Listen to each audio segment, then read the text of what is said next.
Saudaraku, tim voli putra Jakarta Bayangkara Presisi berhasil kembali memenangkan pertandingan melawan Jakarta Garuda Jaya. Di mana pertandingan tersebut dihelat pada 15 Juni 2024 di Gor Ken Arok Malang. Hasil pertandingan set kedua ini dimenangkan Jakarta Bayangkara Presisi dengan skor akhir 25-17. Pada set kedua, Jakarta Garuda Jaya bangkit memberikan perlawanan terhadap Jakarta Bayangkara Presisi, di mana tim yang diperkuat oleh Fauzani Bras ini terus membayangi keunggulan Jakarta Bayangkara Presisi yang memimpin 5-6. Selanjutnya Dawuda alaihi salam membuahkan satu tambahan poin dan mengimbangi kedudukan Jakarta Bayangkara Presisi dengan poin 6-6. Dalam kondisi tersebut, Jakarta Bayangkara Presisi yang tak ingin lengah berupaya mendapatkan poin untuk kembali memimpin jalannya pertandingan. Di tengah performa tim debutan yang terus meningkat, membuat Jakarta Bayangkara Presisi harus waspada dan harus mengurangi error. Dan benar saja, Jakarta Garuda Jaya berhasil menyulitkan Jakarta Bayangkara Presisi. Lewat persaingan sengit dan ketat, Jakarta Garuda Jaya menyeret persaingan kembali berimbang dengan kedudukan 10-10. Aksi balas poin antara kedua tim tersebut menunjukkan pertandingan yang tidak mudah bagi Daudi Okello dan kawan-kawan.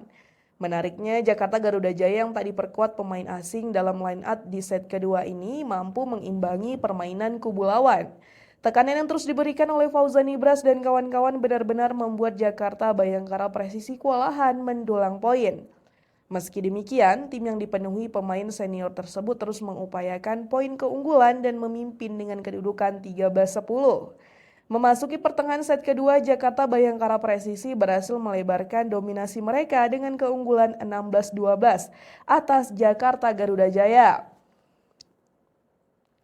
Kondisi terus menempatkan Jakarta Garuda Jaya dalam situasi sulit untuk melakukan pengejaran.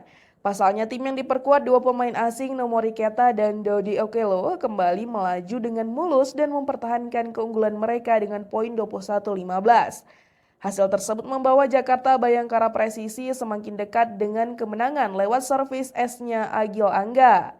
Di fase akhir, Jakarta Bayangkara Presisi hanya butuh 3 poin beruntun untuk amankan kemenangan kedua. Variasi serangan yang dilakukan Nomori Keta sulit dibendung dan 2 poin beruntun dari pemain asing tersebut membawa Jakarta Bayangkara Presisi mencapai set poin. Set kedua berhasil diakhiri Jakarta Bayangkara Presisi dengan poin akhir 25-17 dan unggul 2-0 atas Jakarta Garuda Jaya di laga putaran kedua Pro Liga 2024.